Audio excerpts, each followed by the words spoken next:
Hi, everybody. Oh, yes, we got it. Recording in progress. Hi, everybody. It is great to see so many faces. I'm Dr. Paula Swindle. I am the program coordinator on the Hickory campus. So that's probably enough for now. I can go next. Hi, everyone. I'm Dr. Czerny. I am the clinical coordinator for the Hickory campus. Hello, everyone. I'm Dr. Robinson. I'm the program and clinical coordinator for the Columbia campus.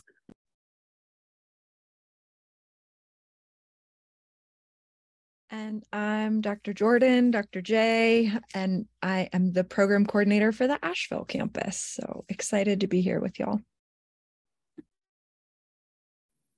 And I'm Kylie, and I'm the graduate assistant for the Asheville campus, and I'm a counseling student doing clinical and school counseling. So I'm happy to answer any questions from a what's it like to be a student point of view.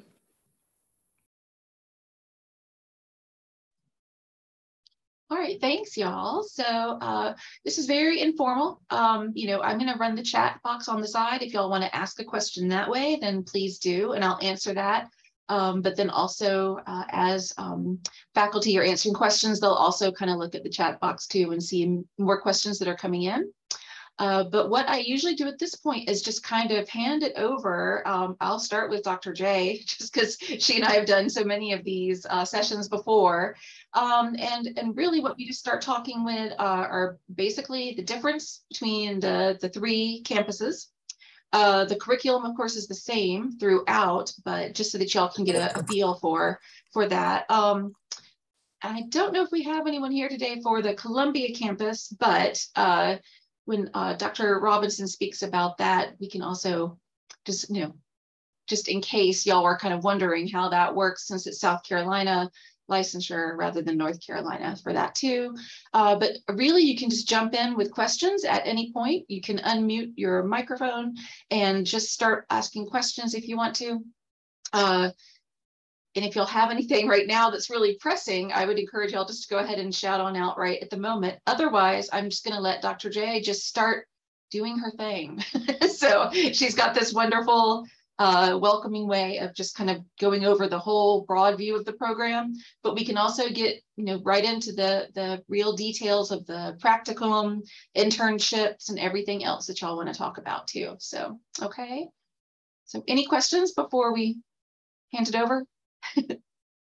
Application deadline, we say, is going to be December the 1st. That's for the graduate school. I would say as soon as possible for the spring term, if y'all don't mind, just because, submitting your application by the December 1st deadline is okay, but then we run into the holidays. Our classes are going to start the week of January 17th. So I always say, let's get that out of the way so that we can, get into everything else like financial aid, payment plans, costs, all that kind of stuff later. And so if y'all go ahead and apply, I'll even put my name in the chat box, and that will give y'all the code to remove the $35 application fee. Although I think some of y'all have already applied. I feel pretty certain I recognize quite a few names. So yeah. So as soon as possible, I would say November 1st, if y'all want a hard set goal for a deadline. And that's because after November the 1st, we can make sure that we get the decision made and get it back to you before, say, Thanksgiving break. And then if you decide you're going to join us, then registration for spring classes starts and opens on December the 1st, which is a Thursday. So just so y'all know. All right, I'm going to let Dr. Jordan take it away. Yeah, thanks, Jan. And as I said, really excited to be here with y'all. I can talk about our program forever. And I'm happy to. And it's great that we've got other faculty here today who can speak more firsthand to some of the similarities and differences across the three campuses. We are really proud of our program across all three campuses. We are one program. We, as a faculty meet regularly to make sure that we are providing our students with consistent curriculum, consistent standards, consistent support. And I also always like to let students know your faculty genuinely like each other. And I feel like that matters, that we get excited when we get to see each other. And I feel like that really permeates the culture of our program across all 3 campuses, is a feeling of connection and support and collaboration. And that said, the 3 campuses do have different feels and different cultures, as they should, because of the communities in which they're located. Hickory is our flagship campus. It's our home base. It's the campus that feels the most like a campus and has the old brick buildings, and it's just a beautiful place. If you haven't been to the Hickory campus, it's a lovely place to stroll around, especially I imagine on a day like today with sunny day and leaves changing. And our program has been in Hickory for decades. So there's a really solid history for the program on the Hickory campus, and really solid roots that have allowed the Asheville campus and the Columbia campus to expand and grow as well. We started as a program in Hickory with 1 faculty member, and now we're on 3 campuses with 10 faculty members. So it's been a big change. The Asheville campus opened in 2012, and then the Columbia campus opened in 2014. And we went from, I don't even know the number of students when the program first opened in Hickory, but now we're up to around 250 students across all 3 campuses. We're really proud of that growth and of the program that I think as a faculty would agree that we've all helped to cultivate. We're proud of our CACREP accreditation. We take that very seriously, and that we are meeting the standards of the field and the standards of our accreditors that are going to lead to our students being successful, not only passing the licensure exams, which is kind of a big deal. I say that sarcastically, it's a very big deal. And then also to be successful in the field so we stress things in the program around self-care and other practices to help students and counselors avoid burnout, which is a big concern for those working in the mental health field. In addition to offering you all of the necessary content and skills and self-reflection that will make you the best counselors that you can be. We also, across all 3 campuses, integrate multicultural and anti-racist trainings and perspectives into our coursework. CACREP requires 1 diversity issues course across the entire curriculum. Your faculty don't believe that that's enough. And so that is something that we work to bring in no matter the course, that there's an eye for decolonizing, there's an eye for cultural considerations that our clients and that we will be bringing into those relationships, and ways that we can best support even within the lens of oppressive systems, and advocating against oppressive systems at various levels. What else? I'm happy to share or to turn it over to one of our other fine faculty if there's things I've missed or that got sparked for y'all. Yeah, I'll say that. Thank you, Dr. J. And I think just the opportunity of students to be able to take classes across campuses, right? Because, like Dr. J said, each campus is different because each city is so different demographically, culturally, all of that kind of stuff. Columbia is a military town. We have Fort Jackson here. So we have a ton of diversity that just comes in through the military. I'm so sorry. I have an emergency call. Dr. Swindle or Dr. Czerny, I think you guys know where I was going with this. Do you mind taking it? I'm sorry, I'll be right back. Sure. Yeah. I appreciate what Dr. Robinson was saying about how we do have 3 different campuses that each have their own identity, but we do very much work together, you know, on the Asheville campus, where you're in the top floor of the Asheville Visitor Center, downtown Asheville, which is a really different feel than an undergraduate institution here at Hickory, and in Columbia. It's what used to be primarily a Lutheran seminary that has now grown into having graduate programs in addition to that. So just lots of different opportunities for connection on your home campus, but also connection across those 3 campuses and a lot of exposure to different kinds of things. We do like to be clear that we are an in-person campus, and that most of your classes will be in a classroom. There are some classes that are offered online, either over Zoom or asynchronously, but people should prepare to spend most of your time in a classroom. You know, that's what we're accredited for. That may change at some point in the future, but that is not where we are now. And I know Dr. Czerny wanted to spend some time on something exciting that we have going on, a new concentration. So why don't, Dr. Czerny, you take it from here?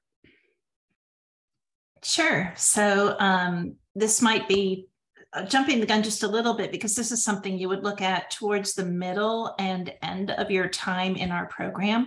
But we are really excited to be able to offer our students a trauma concentration that will be, if you decide to be a part of that, by the time you graduate, it will be a certificate program. So you'll actually graduate with a certificate in trauma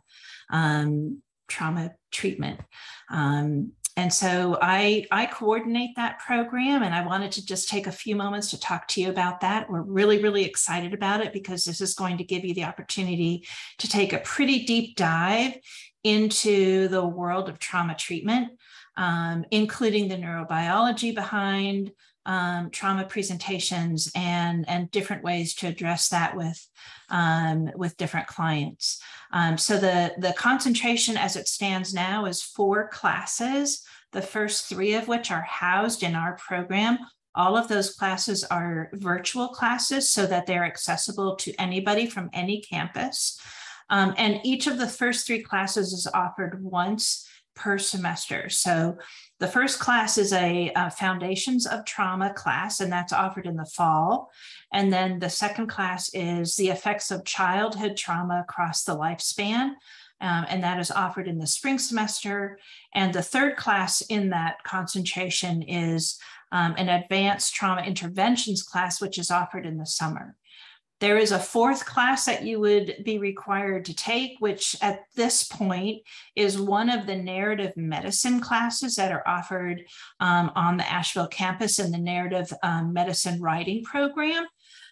We may at some point provide an option of doing the narrative medicine class, or a special project, like maybe going to a trauma conference and coming back from that trauma conference with the task of creating a presentation of some kind. But we're not quite at that point yet. So for now, the 4th class is any one of the narrative medicine classes. But ideally, it would be the first one, which is an introduction to narrative medicine. Those classes would add 2 additional classes to your overall program course progression. So normally you would graduate with 61 credit hours. If you do the trauma concentration, you'll actually graduate with 67 for the clinical mental health folks. So you would have 2 additional classes. They don't necessarily have to be taken in order, but it is recommended that you take them in order. I think if you take them out of order, they can feel, I'll just say that the recommendation is that you take them in order. But I'm willing to have conversations with students about taking them out of order, just knowing that you might have a little bit of missing information until you take, like especially the Foundations of Trauma class. Also, those 3 for the first 3 classes can be taken as a standalone elective if that's what you want, but we are also in the process of talking about offering just a separate standalone trauma elective, so that we're not filling up the seats in the trauma concentration with students who just want to take one class. So that is available to you at any time that you're ready to do that. If that's something you're interested in, I would definitely, when you get an advisor assigned to you, talk to your advisor about that. But I am also very willing to meet with anybody, either individually or in small groups, to answer questions and talk about what that might look like in terms of your progression through the program. So that is the trauma concentration that we're looking at right now. And like I said, by the time all of you are far enough along in the program where you would be able to take those classes, it will most likely be a certificate, because that's what we're shooting for. So any questions about that from anyone? I have a question. Mm-hmm. I think I heard you correctly when you said all of the classes you mentioned, except for narrative medicine, can be taken as standalone electives. Is that correct? You could take the narrative medicine class as a standalone elective. I think you would have to have that approved by your advisor, because that's actually a class that's outside of our program. Okay. So your advisor would have to say, yes, but since we are including it as an option in the trauma concentration, clearly that would be approved. But there are lots of other electives that are offered in our program that might be more attractive to you. So we generally recommend that you save your electives for much later in your course progression, just because one, a lot of the electives make the assumption that you have not necessarily experience working with clients, but maybe are working with clients in one of your clinicals, or at least have had an advanced understanding of what some clients might present with. So that's something to think about too. Okay. But yes, any of those could be taken as a standalone elective. Thank you. Dr. Czerny, thank you. Oh, Yeah. I'm Michelle. Hi everybody. Hi. Thank you so much for this. Yeah. I wanted to ask about if with the Master's in Clinical Mental Health Counseling and the potential trauma certificate, do you think that's doable in the 2 years, or do you think that might add a little time? It's going to add a little time. And let me just say this, talking with your advisor, if this is something you're interested in, talking with your advisor early and indicating that to your advisor is going to be pretty important, because we want to make sure that all 4 of those classes are taken in a way that if you are using financial aid for the program, you don't end up with just one lingering class that you have to take after everything else is done. So we want to just make sure that we're planning appropriately to get those classes kind of in a way that you finish all 4 by the time you're done with your internship, your final internship, and you can go ahead and graduate without anything still kind of hanging on out there. And that would be really just for those people who are interested in financial aid, which I think almost everybody is. So, so yeah. Did that answer your question? Yes. Okay, great. All right. I'm actually going to sign off from our meeting today. But once again, I'm going to go ahead and put my email address in the chat. That way, if any of you have questions or concerns or thoughts about the trauma concentration, you feel free to reach out to me. I'd be happy to answer any questions. And if we need to hop on a Zoom call real quick to do that, we can do that as well. And outside of that, I'm going to sign off. All right. Dr. Czerny. Thanks, Dr. Czerny. Yeah. I wanted to add, it's part of why we're so excited about this certificate. I mean, there's lots of reasons. And one is, I think all of us as faculty, well, let me speak for myself. I've been really baffled by the fact that trauma isn't a KCREP required course. And so it's an elective that we've offered super consistently. And then with Dr. Czerny's passion and expertise, we've been really excited to be able to offer this certificate process for students. And outside of that, we really see ourselves as a generalist program, meaning that our students are exposed to a really wide range of what counselors can do and what and the wide range of areas of expertise and focus within counseling. And so even though we are beginning to offer this trauma certificate, I think it's important for prospective students to know that you can gear your program to your particular professional and clinical interests. So obviously, if that interest includes a focus on trauma, we've got that covered. But we also have electives, as Dr. Czerny mentioned, that cover a wide range of niche areas and interests within counseling. And also, if you know that you really want to work with a particular population or a particular presenting concern, you can gear your papers and projects toward a deeper understanding of those areas of focus throughout the program. And that's something that we encourage you to do if you come in with a sense of where you want to focus your energy and professional attention. If you don't, you can try out a whole bunch. And another reason to save electives is that gives you time to take it in and kind of experience the breadth before then deciding where you might want to focus a little bit more individualized attention with your electives. So hopefully that's helpful. Oh, this question, the list of electives is ever changing. So unfortunately, no. There is not a standard list of these. However, I can tell you some that are pretty consistently offered. There will always be trauma electives. So there's that. I hesitate to say always, but I think I can right now. We offer very regularly a sexuality counseling elective, spirituality in counseling electives of various types and specialties, which is pretty exciting. We have offered a wide range of electives covering different theories. So third wave CBT theories has been an elective, narrative therapy has been an elective. There's one that's offered very regularly in expressive arts, some in play therapy, dream analysis.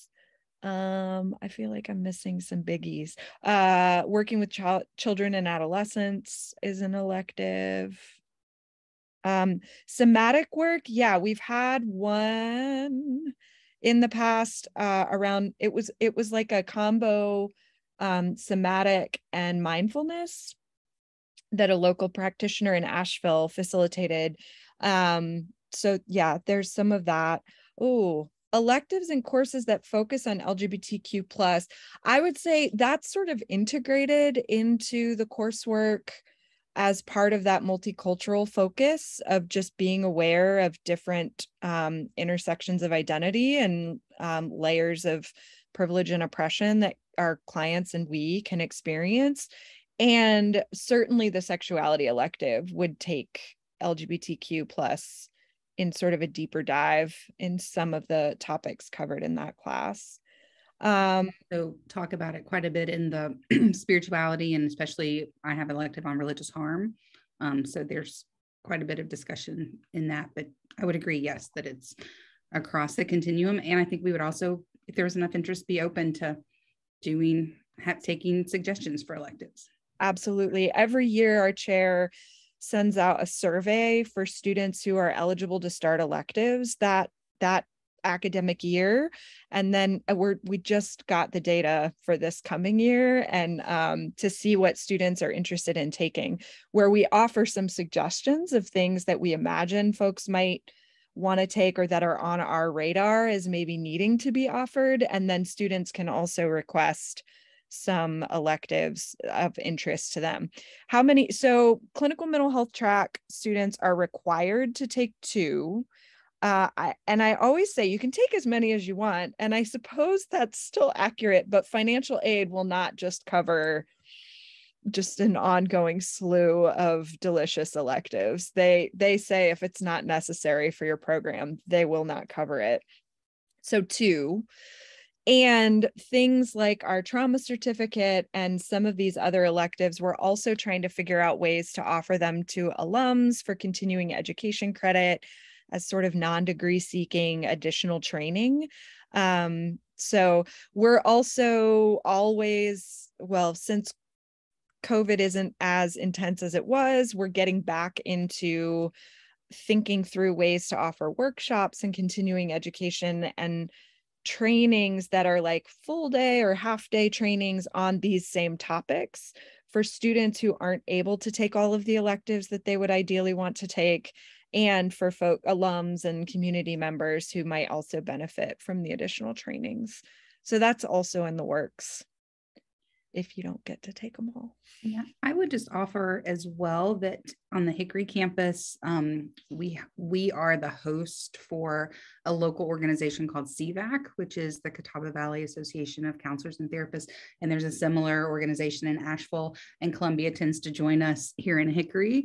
And we offer monthly meetings that are free and always have a new topic and education, but also allow you to network within the counseling community here and get to know providers and get to consider practicum and internship sites, but also just a wide variety of topics that that you get free, supplementing what you're already learning in the curriculum.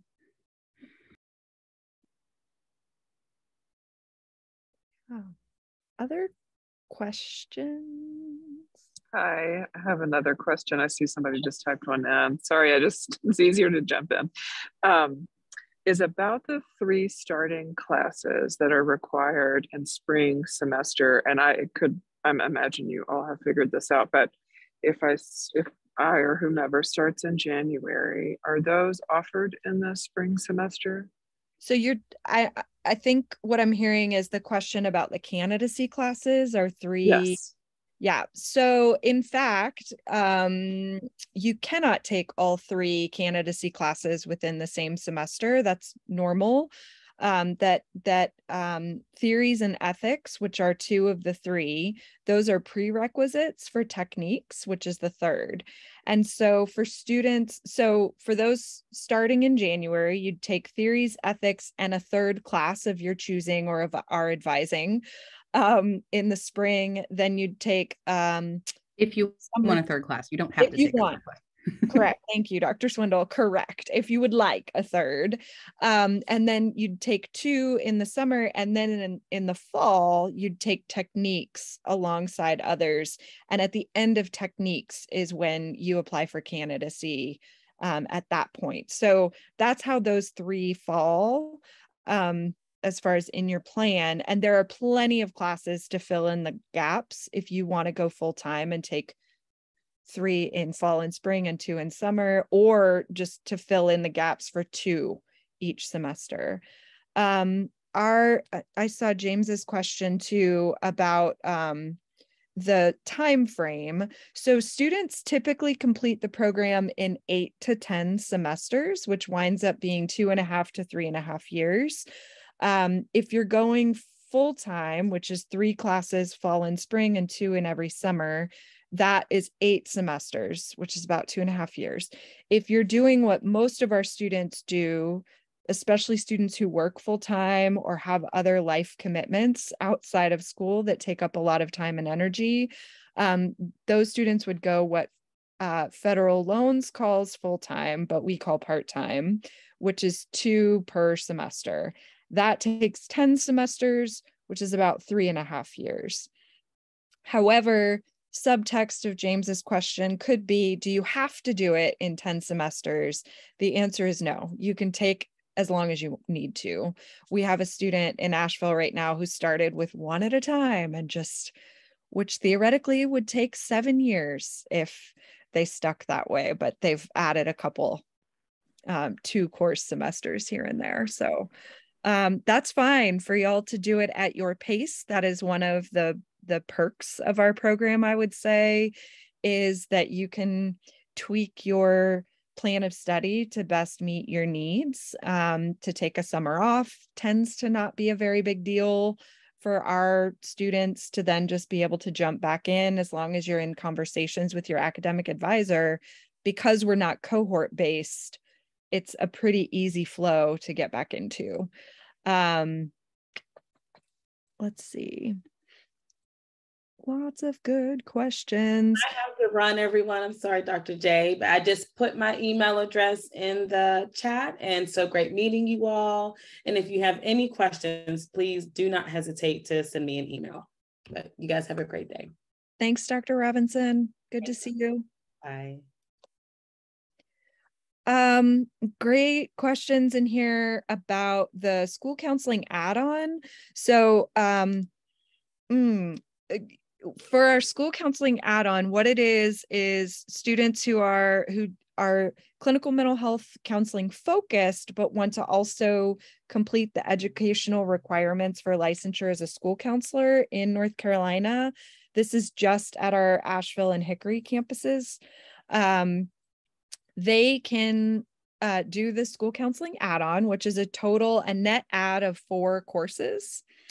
No, a net add of 2, a total. Anyway, you use your 2 clinical mental health counseling required electives for 2 of the required school counseling courses. And then there's a third that you have to take that's a special education course. And then you get to do an additional semester of field placement, an internship in a school as a school counselor. And so it does add credits and time to your program and your plan of study. It moves it to a 67 credit hour plan instead of 61, and generally at least an additional semester, but it's a pretty straightforward way to get those to be eligible for licensure in both without getting to full degrees. It's kind of a neat perk.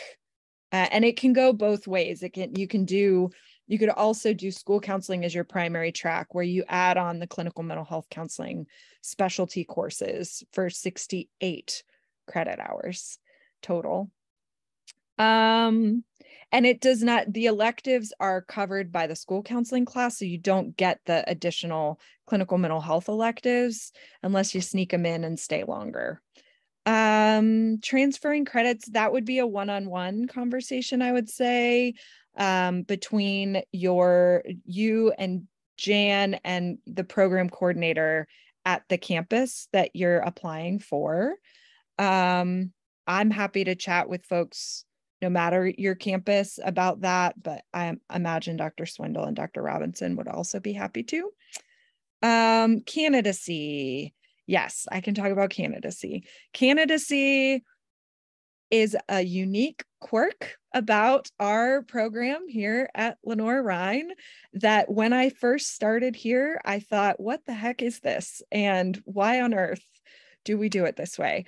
And after having been here now for 8 years, it is one of my favorite things about our program. I find it to be a really helpful process for our students and for us as faculty. And so what it is the opportunity for students to be admitted to the graduate school, and every student in the counseling program is admitted provisionally to the counseling program until they have completed those 3 candidacy courses that I mentioned in response to Michelle's question. And once they've successfully completed those 3 classes and any others along the way, they then apply for candidacy. We are either granted candidacy and admitted more officially to the counseling program, or sometimes we defer if there are some specific skills that we need to see that we think we can see within a semester. And then some students, very few, but it does happen, are denied candidacy. More often than not, somewhere in the semesters that students are taking those candidacy classes, they realize that this isn't what they thought it was going to be, and that it's not the right fit, and they choose to go elsewhere with their career path, and we help support them through that process rather than getting candidacy denied. So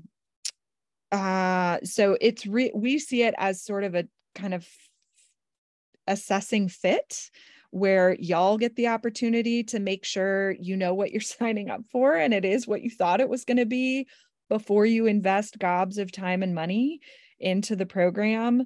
And also our opportunity to provide you with feedback of as far as our understanding of your fit for the program and the field. You get that feedback through the candidacy classes and the classes you take alongside those in those first 2 semesters, 2 to 3. With a summer or with a January start, you wind up having 3 semesters under your belt before applying for candidacy.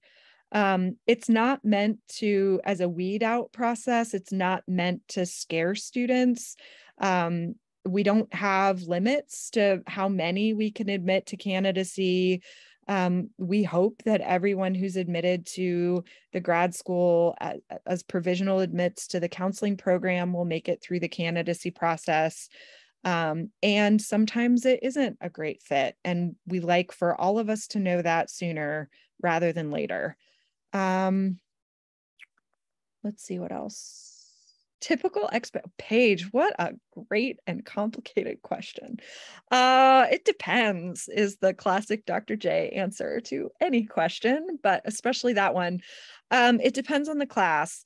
We talk about our curriculum as being sort of a 3-legged stool where there are some classes that are super content heavy, some that are more skills based and focused, and some that are more focused on self-reflection. Most classes, you're going to get a blend of all 3 of those components of education and curriculum. However, the main focus of a class, as far as those 3 legs of the stool, will determine some of the expectations for the class. Some of the types of assignments will probably be different because of which area of focus. For example, the counseling theories class, which every student takes in their first semester, unless they start in summer, but very early in the program, the counseling theories class is really content heavy. There's a lot of focus on just learning the theories of counseling that are generally accepted within our field as empirically based and validated approaches to treatment. So there are a lot of lectures, there are exams, it's a very writing intensive class. Sort of, it feels more like the typical grad school experience. Like when I think of grad school, I think papers and tests. Oh my. And there are also role plays, and there are also video demonstrations, and there are also other ways of learning. There's self-reflection journals in that class. So it's a blend. Then when I think about our techniques sequence, our skills sequence of courses, it's not as content heavy. You're evaluated more on putting those skills to practice and working in the basic techniques class. Students are given a peer client where they practice their counseling skills on a peer, and then they serve as a peer's client. And those sessions are recorded, and then student counselors are given feedback from the instructor on those skills. But you're not writing big research papers as part of your skills courses. The assignments are more experiential. You're still doing paperwork alongside your sessions, but it's not research papers. So it depends. And there's a little bit of what it depends is on. Let's see. Oh, Rachel's question, Jan, that's a you question. I don't think so, is my quick answer to that. Oh, Kylie also already answered it. Thank you. A lot of our students, I think this is true on all 3 campuses. A lot of our students have been out of school for a while, and that's a pretty typical experience, where for some this is a second or third or fourth career, and there's some support around that you won't be alone in feeling like it's been a while since you've been in school, if that's the case for you. There is also a benefit to that, in that our classrooms are full of a lot of life experience from a wide range of arenas. which is probably my favorite thing about our students. There are a lot of favorite things, but that's in the top 3 of my favorite things about my job and our students specifically, is the experience that they bring to classroom discussions. It just adds a lot of depth to discussions. All right, I think I caught up with those great questions. Dr. Swindle, did I miss anything in responding to those that you can think of? No, I don't think so. I would agree with all of that. And I would also echo, yes, there are many things I love about our students and the diversity of experiences and the ways our students contribute to that. I would also say we're really proud of how much clinical experience our faculty brings. It's really important to us to be engaged, in the counseling field. And this is a second or third career for many of us as well. So I would just add that, yes, we're proud of that from the student perspective and from the faculty perspective. Absolutely. Yeah. And we also, when in asking what to expect from classes, it is really important that our classes make sense for what your job is going to look like. So even though, yes, there's a lot of content stuff, it's stuff that will show up on your job. And it's important that we relate it in that way to how it shows up on your job, and that you prepare yourself for also a lot of self-reflection and some people feel like they've been in counseling for a few years, but I think that's true for every program. So we really value that willingness to examine yourself as you go through figuring out how you're going to show up with people in the most vulnerable times of their life too. Well said, Dr. Swindle. Thank you. Yeah, it's something to, I have prospects ask a lot about full-time faculty versus adjunct faculty. And we have a really wonderful pool of committed adjuncts across all 3 campuses who help support the full-time faculty in teaching courses. And I think it offers our students a really cool blend of full-time faculty who are really engaged with pedagogy and teaching strategies and research and that side of things in a more full-time capacity, while some of us are also taking on small private practices and seeing clients and clinical work. But then the adjuncts that we bring in it's sort of flipped, where they are in full-time practice, bringing a lot of current clinical examples to their coursework, having a level of expertise within a particular topic that they're bringing to teaching that topic, that your full-time faculty don't always have to the same degree, or the same in the moment clinical examples that our adjuncts get to bring for our students. So I've really appreciated that, and our students report that that's a really helpful blend that they get with the faculty on all 3 campuses. What else? Any other? Since we have Kylie here, I just really love that a student was willing to come, and I just wondered if give voice to you and see if you want to add anything to any of these questions too.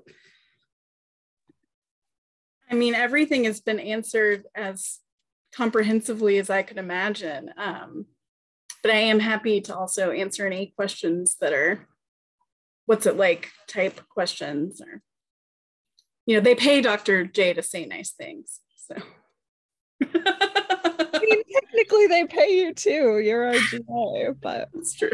That's true. I think Dr. J and I would be willing to go to the waiting room and leave Kylie to talk if anyone would want that, or if you would feel more comfortable with that. No, there isn't anything I would say that I wouldn't say in front of Dr. J. Well, I'll jump in. Kylie, what has been the most rewarding part so far of the experience for you? And maybe on the flip side, the most challenging part? That is a great and complicated question. No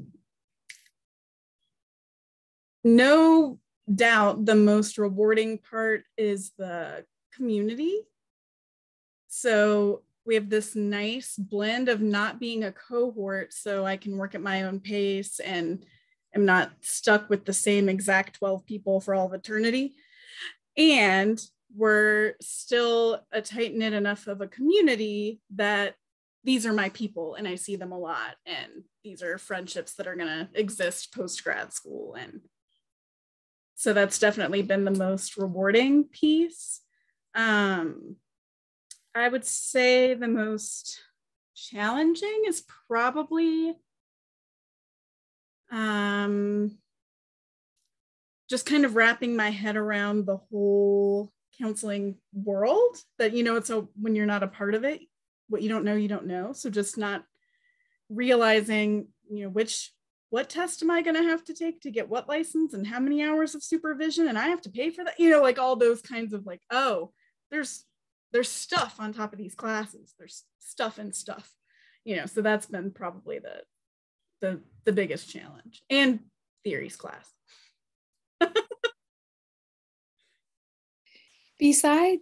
Hi, I'm Chelsea.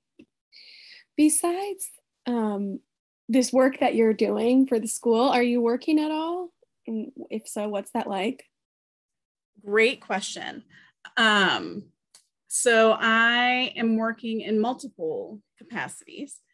And so I am not one of the students who's been taking 3 classes at a time, going to be able to pump it out in 2.5 years. I started in January 2020 and will graduate in 2023.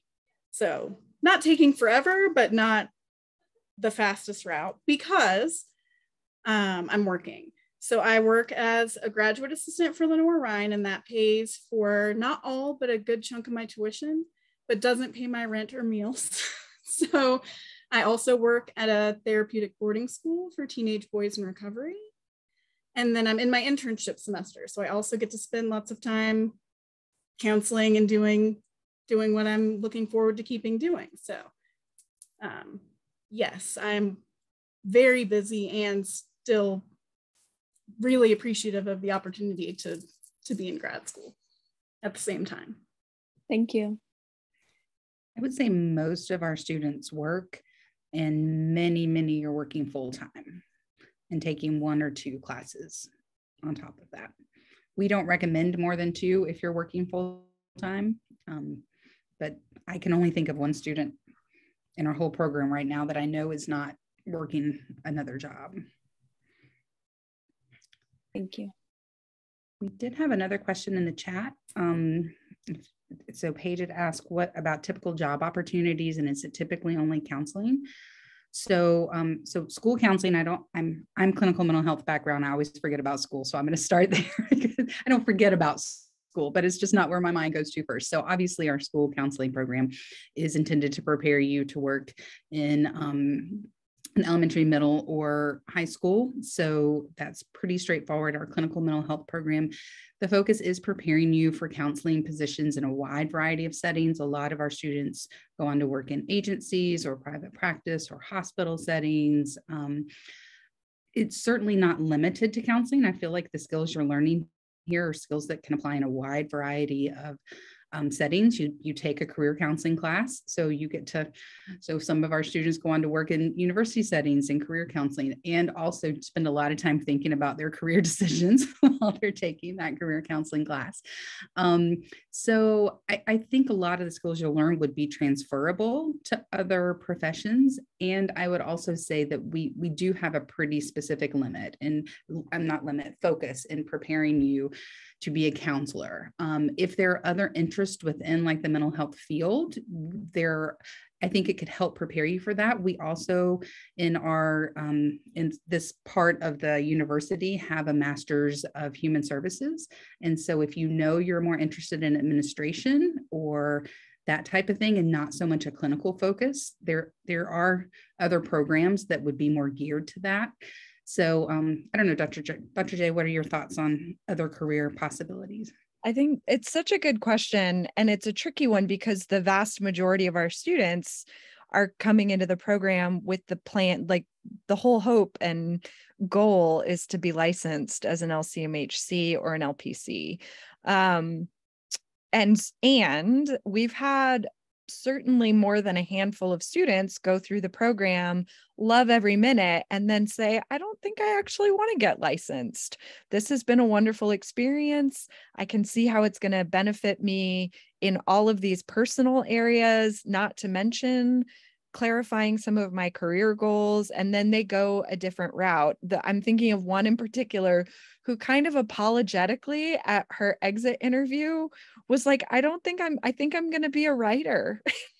And we were like, I think that's great. We fully support you. So, and she's doing really well as far as I know. And so I don't know. I think, no, like Dr. Swindle said, no matter what, the skills in this program are going to support you in whatever career path. I mean, I'm biased in thinking that, like, I think everyone would benefit from a counseling education. Personally, I think the world would be a much better place if we could just train everyone like us. However, I know different strengths and different things are important. And these skills would certainly be beneficial. There's also, it's not a full course, but we do cover consultation and how those of us with levels of expertise in counseling have something we can bring as consultants in working with organizations and community agencies and supporting systems in a unique way. And so that's something else that students can take from our program that isn't sort of the stereotypical one-on-one therapy type of work down the line. Yeah. Also within that, I can't remember if this was, well, just embedded in that, our students haven't had trouble finding jobs after graduation. I feel like that's important to mention. I keep waiting for the saturation point in Asheville with mental health providers. It hasn't hit. And so the referral lists and wait lists for treatment are so long that there is still certainly a need. And that's just in one community, not to mention the fact that you'd be licensed in a whole state. And so career outlook is good for counselors right now, which is both great and depressing if you think about it. If I've gotten one, I've gotten 20 emails just this semester alone. So in 2 months, of different agencies and private practices and people just begging us to send out their job posting to our interns and our alums because they're desperate for people to hire, and they want to hire LR grads as well. So yes, we hear that. Yeah, we're really proud of the relationship we have with internship sites, practicum sites, community organizations, and just our 3 communities in Hickory, in Asheville, and Columbia. We do a lot of work within our communities and networking and building relationships and supporting the needs. That's a mission of the university as a whole, and that gets sort of lived out very directly on the 3 separate campuses. Lindsay, quick answer to your question about coming back is yes. I could say more, but I don't think I need to. Yeah, that's possible. This kind of goes back to the job opportunities, and this may be too in the weeds and it may be too way down the road for y'all. I know you're just kind of exploring even going to get your master's degree, but one of the things I say in almost all of my classes is I got my master's degree in a program very similar to LR, where it was a master's degree in counseling only. There was not a doctorate offered in where I got my master's. And then when I decided to teach much later in life, after being out in the field a long time, went back and got my doctorate and noticed that students in that program, the master's students in that program, were much more aware of the opportunities to go on and get your doctorate and to possibly teach at the university setting or do research in counseling and have a lot of those consultation opportunities. So I know I and many of the faculty try to be really intentional of letting you know there are opportunities like that. You don't have to. You only need your master's degree to be fully licensed and make as much money as you're going to make as a counselor. So I'm not saying already be thinking about going on for your PhD after your master's, but that is another just option that I like to make sure our students are aware of, because it doesn't always get on people's radar since we're a master's only program, which I love, because then we get to focus on training counselors who can do research, but without the pressure of a really research intensive environment.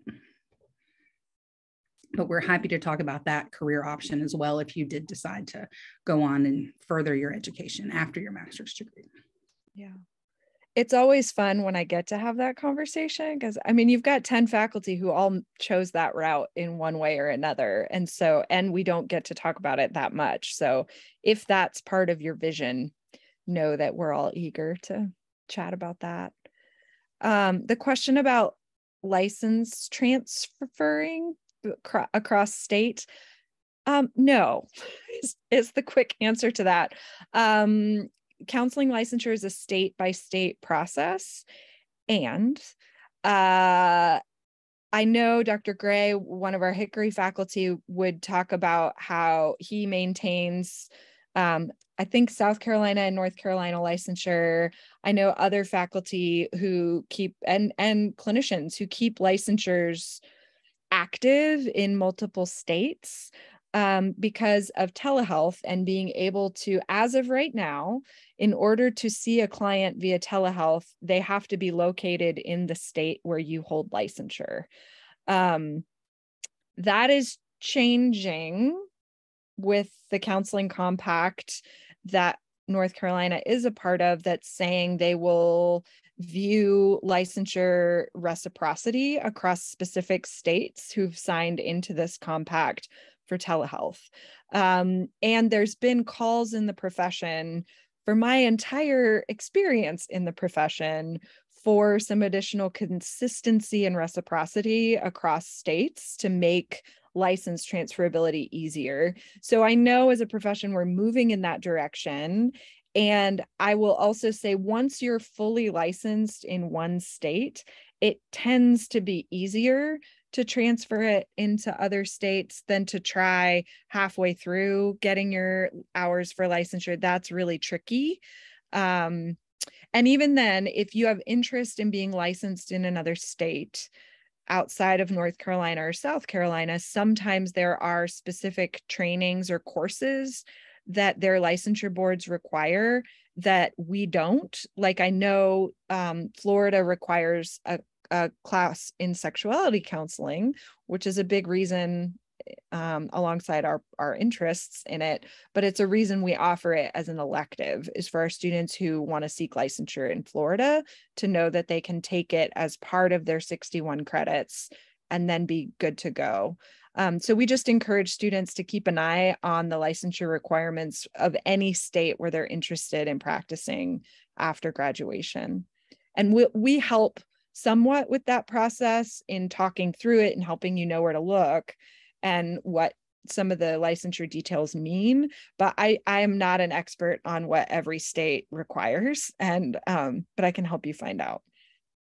And I would add to that, that the fact that we're CACREP accredited is really important with that, because that's the national certification that all counseling licensure boards are going to use as the minimum.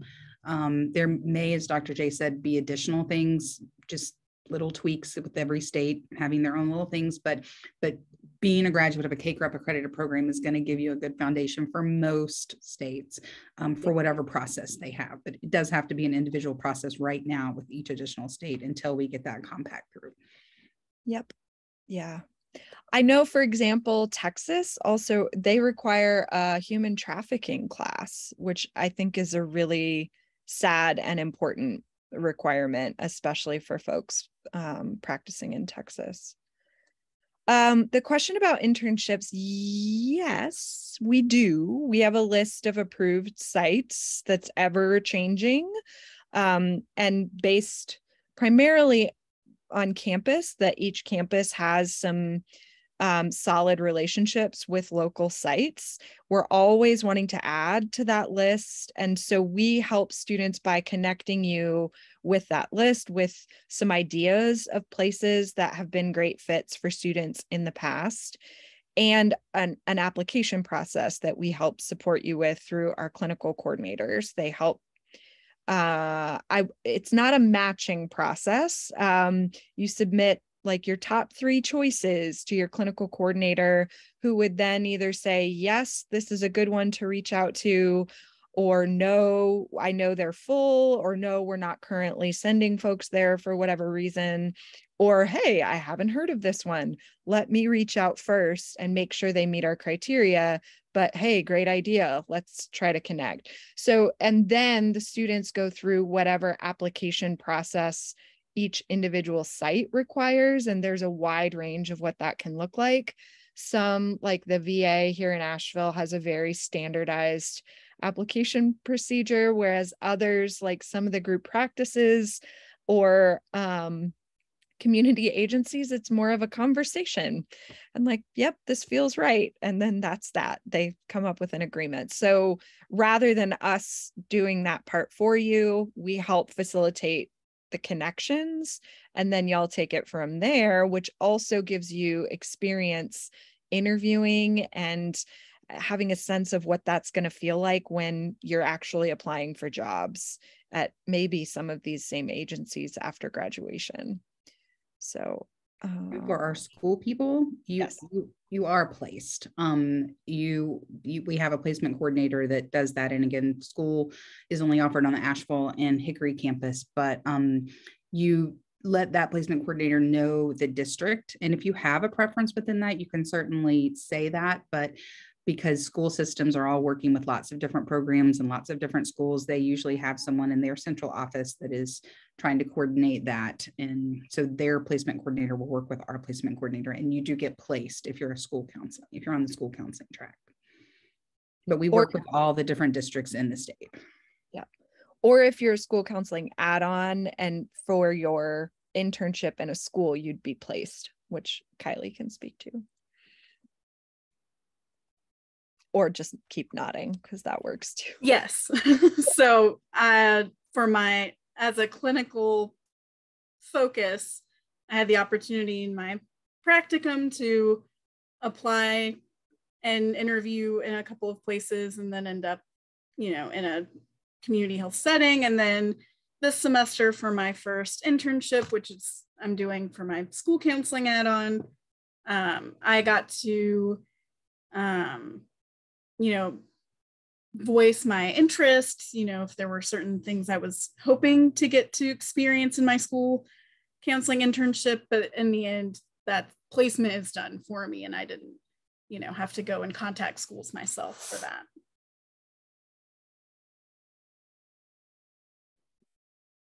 All right, great, y'all. Any other questions or anything? Yeah. Anything? If y'all think of anything, we can all put our emails in the chat box. And so please just, definitely reach out, let me know. If y'all have questions, in particular enrollment, and I'll stay on, but we can go ahead and let Dr. Swindle and Dr. Jordan go if they would like to. I'm sure they've got things that they're needing their attention. And then Kylie probably could stick around for a couple of minutes more. But yeah, if anybody has questions about the application process, financial aid, and all of that, I'll be happy to stay on and answer those questions too. But anything else before we let our 2 faculty members go? I want to say thank you. It's great to see you all, meet you all. I love being a counselor. It's just such an honor to get to do this work. So I'm excited that we have all these people interested in doing that work along with us. All right. So happy to answer any questions going forward. Thank you. Thanks, Dr. Swindle. Yeah, that's great. I'll just ditto that. Yeah, very well said, Dr. Swindle. And please don't hesitate to reach out with additional questions to either of us. So thanks and have a good rest of your day, everybody. Great. Thanks, y'all. Yeah, really appreciate it. All right. Well, good. So, yeah, does anybody have questions about anything at all? Yeah. Jan, I have it's very nitpicky question, but I was just sending a transcript over this morning through Parchment, and I'm sure it's fine, but I got a little anxious. It says Lenoir-Rhyne College without a Without saying curriculum university. and so I just wanted to make sure it's the same thing. Because I'm like, it is, yeah. We've been a university since, I want to say 2008 or something. Okay. But yeah, these Parchment and what's the other one? National Student Clearinghouse is where a lot of transcripts come through. Yeah. Yeah. Okay. So you did the right thing. Okay, I figure there's not another one, but I just want to make sure before it went all the way through. It's fine. Where is it coming from? And Chelsea, I'll check and make sure that we get it. Okay. It's coming from Excelsior College. Okay. Yeah. All right, perfect. I will make sure, because I can go in and see, Okay, and it was just this morning, so they asked for like at least 24 to 48 hours. Okay, so make sure it comes through. All right, yeah. All right, I'll let you know. Let's just say by Friday. How's that? If it is not here. So, okay, perfect. Right, I'll obviously keep an eye on it too. Thank you so much. All right, yeah, sure. Alrighty, y'all. Any other questions about anything that Kylie or I could help with? Yeah. From the enrollment perspective or the student perspective. I have a question. The latest email that I received from you was to see about Zooming with Dr. Jordan.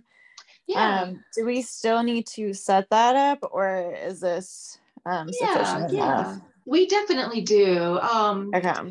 Yeah, gosh, Paige, I just met with Dr. Jordan last week, actually, to go through a few of the applications and everything too. So yeah, I think that would be the next step, would be to set that up, a time for y'all to either meet in person or by Zoom, whichever is better. Yeah. I mean, it doesn't really matter to me. I emailed you with options. Should I email you again? Yeah. No, I'll remember, because yeah, you've got classes, I think, at other times, don't you? On certain days of the week. I have class Monday, Wednesday, and Friday, and then I work. Well, I think this is my last week of work for a little bit. It's in between seasons, so I could actually so next week is a lot more open for me. So anytime. Okay, so good. Yeah, because one of the things that we also would offer, and to anybody who would want to do that, would be to come and sit in on a class. So in Asheville, we do that on Monday evenings, and if y'all are interested in doing that in Hickory or Columbia, I can also check with that. You could maybe join in on a class if it's by Zoom rather than in person. So we can usually get that link to you as well. And then we can also set up some one-on-one, either Zoom session or time in front of each other, if you just want to ask a lot of questions of the program coordinators that we met earlier. So yeah, so just get in touch with me and let me know a day and time that's good for y'all. And so Paige, I'll work on Dr. Jordan for maybe Tuesday or Thursday, maybe even if next week. It's actually our fall break, so we don't have classes on Thursday, but I don't know if they're taking those days off. If the faculty are, or if they're working through the way I am. So I'll find out. Yeah. Sound good? Sounds good. Yeah. Alrighty, y'all. So few questions. Any other questions then, or anything y'all want me to go over? And I can send y'all a recording of this session if y'all would like to be able to refer back to it. Yeah, anything that y'all can think of, or okay. Is pretty much everyone thinking of the spring at this point, or are y'all thinking further ahead? I mean, farther along. I'm not really sure. So I will say that the spring is an excellent time to start. And I know it seems like, it's mid-year, but since it's not a cohort program, actually the spring is one of my favorite times for y'all to start, because the classes are going to be a little bit smaller. Kylie started with us in the spring. And yeah, I mean, pandemics notwithstanding, that it's just nice because you are in a class with maybe at the most, I would say 15 other students that are going to be starting. And when you start in the fall, it's significantly more than that. And so I think this gives you a little bit more time to kind of get to know the faculty that you'll have for your classes and the coordinators as well. Each of our classes, we try to limit to 20 students. But like in the fall, we had, 40 students that started. So we had to break everything into 2 different sessions. So with the spring, we don't have to do that. There really won't be more than 20 of y'all on any of the campuses. So it's a nice smaller group, and I think a little bit more manageable. And I think that way y'all get to know each other a little bit faster and kind of feel more welcomed into the community a little faster too. So. Do you have to take summer classes? Is that a requirement? You do not have to take summer classes. Yeah, they limit it. Right now, we are actually taking new students for the summer. So if you don't want to start in the spring, you could start in the summer as an option. But we do limit the amount of classes you can take. So if you're trying to fast track it and you want to do 3 classes each term, I would usually recommend starting in the spring or the fall when you can do all 3 classes. In the summer, typically just 2 is all that we want you to take, because you have to have a little bit of a break. So even if it's not having that 3rd class, the summer classes too, while the fall and the spring are going to be 16 weeks in length, both of those will have a fall or a spring break. So somewhere in between, but you'll have 15 class sessions in the summer. It's a 10-week period. It usually starts right after Memorial Day and goes through. We do only 8 weeks worth of classes, or 8 sessions for the counseling program in the summer, even though you might still be turning in papers or working on projects for the next 2 weeks after that. So it should go to the end of July officially before your grades are turned in. But that does give you most of August off as a little bit of a break. So the time frame for the spring is January 17th, that week of. And then our spring break is usually mid-March, 2nd or 3rd week of March. And then we'll usually go until the very end of April. So, and then in the fall, those classes will usually begin the 3rd or the 4th week of August. And then we'll have an early October fall break. And then you'll go until usually right after Thanksgiving for your last class, that last week of November, December. Can you take, say, like 3 classes some semesters and 2 others? So you're not necessarily on like a part-time. And you don't have to do paperwork if you're dropping from full-time to part-time or anything like that. It doesn't have any bearing what your status is, because we know that's going to be ever fluctuating. So for example, everybody's part-time in the summer, just taking the 2 classes, whereas during the rest of the year, 3 classes is fine. I've seen a few occasions where somebody will only take 1 class, 1 term, just for whatever reasons. And then also I've had really tiny amount of people that have been able to do 4 in 1 term, but that's very much getting ahead of myself. So it's just really something you might do later on in the program. And then also it's the format of delivery. So to me, it's easier to take, like when you're taking 3 classes, that first class is probably going to meet every single week in person on one of the campuses. And your second class is probably going to go every other week in person. And then your 3rd class might be fully online and asynchronous. And so we stagger the class formats like that so that you are not overwhelmed in coming to campus 3 times a week and everything too. So there are about 5 classes that we can do fully online or asynchronously, although they will also be offered in person or in a hybrid format too. So I was wondering, my applications and all the stuff it's basically done, but I think I won't be able to apply, or start until the summer. So is that something I should indicate somewhere to you, Jan, that I'm, I have on my application, I chose summer. Is that enough? That's enough. It is. And once you are accepted, right? So you can also defer your admission for up to a full year. And so and any of the terms in between there. So you can also always change your application starting or entry term anytime that you want. Just send me an email and let me know, or call me or call Kylie and just let us know, and we'll get that changed and updated for you. And if you know that if all my application is in and you know I'm not looking to start until summer, does that make you wait to review my application, or will you review it? It does. Yeah. And I don't normally want for it to, but I was going through applications last Friday, and I saw somebody for the summer. It may have been you. It's me. And I saw somebody else for the fall, and I was like, not right now. It's like in September. So yeah, but I really did. I got really well caught up. And so normally I would say the turnaround time is very, very short. Okay. However, as we get closer and closer towards, each beginning of each term, I definitely get slower. Okay. But anytime that you've not heard from me for a while and you're just like, want to kind of poke me and say, hey, can I get a decision? Because we are on a rolling basis. So we're taking those applications now for not only the spring and next summer, but also next fall. Okay. And just because I don't live in North Carolina, so I'd be looking at a lot of changes in my life. Right. No. And I have also a career I need to wind down a little bit. So I was just I was just curious. No. Yeah, you're doing everything just right. I have been pulling out my hair one by one, I think, just because we normally have an enrollment staff of 5 and we're down to just 2 of us. So it's just been kind of a crazy month. Well, you just keep doing your best.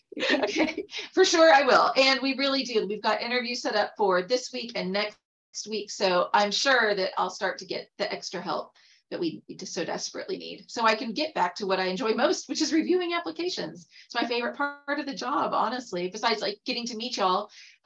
It's just reading those essays and, getting my pen out and going through the, transcripts and looking at the recommendations, all those things. I really enjoy that. So yeah. Alrighty, y'all. So any other questions for me or for Kylie? Yeah. Nope. Everyone's good. Alrighty, y'all. Well, if y'all think of anything at all that you need, please just let us know. All right. If you want to come to sit in on a class, if you want to have some more time with one of the professors, I can set up a Zoom session for y'all, phone call, whatever y'all might need, in person again. Yeah. And then just let us know, and I'll send the recording of this to y'all along with some additional information. We'll probably do another one of these, I would say mid-November to early December. If you're thinking of the spring, then orientation is going to be January the 12th, starting at 2:30. So that's going to be important for y'all to attend that. It's not the program orientation, it's just the orientation for the graduate school. And then also, if y'all, once y'all are accepted for the spring, we will start and open up registration by December the 1st. And I'll be in touch a lot to let y'all know which classes to sign up for if you want to take 1 or 2 or 3 different classes. Okay. Also, when you are admitted, then I'll also send out a PDF with links to different Thursday dates throughout this fall where you can set up a one-on-one session with one of our financial aid counselors as well. So if y'all have questions about that, and then we'll also have a big session that I call All Things Financial, and that'll be mid-December as we build up into the spring. You can come even if you're thinking of the summer or next fall, but we would go over things like payment plans, other ways of helping to pay besides loans. There's a FELS program where you can apply for loan forgiveness, not President Biden's loan forgiveness, but one within the state of North Carolina. If you're going into clinical mental health counseling, we have an area, it's a critical need. We need more counselors, more and more and more. So they have an incentive program where they might pay back portions of your loans if you took any loans out. So there's a lot of little silver linings. There are also organizations that you might work with or might work with in the future that will also help you pay back any loans if you do take out any.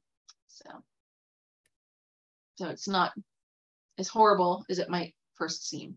So yeah. All righty, y'all. Well, good. Well, thank y'all so much for joining us, and you too, especially Kylie, for coming in. Oh yeah, thank you all for great. asking questions. And I'm the queen of hanging up and going, oh, I should have. Now I have the perfect question. So even if it seems like a silly question, don't hesitate to give us a call or shoot one of us an email, and we're happy to be helpful. No silly questions. I've got people that are already saying, I need to know my schedule now for next fall, because they're making plans.